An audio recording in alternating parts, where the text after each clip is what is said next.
राधा जी के मन में ये उत्सुकता जाग गई कि जिन गंगा जी के चरणों में सारे देवता जाते हैं, जिन गंगा जी के जल में संपूर्ण पाप धुल जाते हैं, जिस गंगा जी के जल में जाने के बाद पापी भी निर्मल हो जाता है,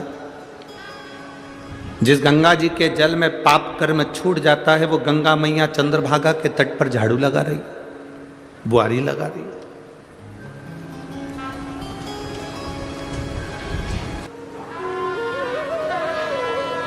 और राधा जी के मन में जो संशय जागा वो बड़ा विचित्र संशय था कि जिन गंगा जी के पास जाकर पापियों के पाप धुल जाते हैं, जिन गंगा जी के पास जाकर लोग स्नान कर कर पाप धो बैठते हैं, वो गंगा चंद्रभागा के तट पर।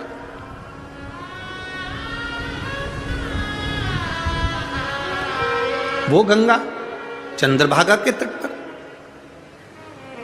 अब राधा जी के मन में बेचैनी होने लगी।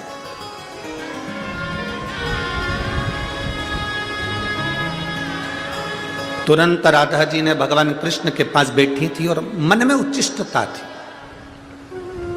कभी कभी पति पत्नी साथ में रहते हैं, सोफे पर बैठे रहते हैं, दोनों साथ में घूम रहे हैं, बैठे हैं, चल रहे हैं, फिर रहे हैं, पर कभी कभी ऐसा होता है कि पत्नी पति से कह देती है, तुम्हारा ध्यान कहाँ है? दोनों साथ बैठे हैं, बात कर रहे हैं, बैठे बैठे चर्चा कर रहे हैं, इसके बाद भी पत्नी पति से कह देती है, तुम्हारा ध्यान कहाँ है? क्यों? क्योंकि उसका ध्यान कहीं मोबाइल में होगा या कुछ सोच रहा होगा या विचार कर रहा होगा, तो ध्यान भटका हुआ होता, तो उसके स्मरण में नहीं।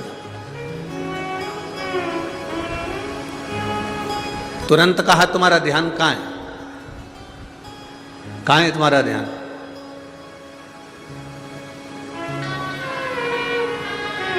उसी तरह भगवान कृष्ण राधा जी के पास में बैठे हैं और भगवान कृष्ण राधा जी से कह रहे हैं, राधा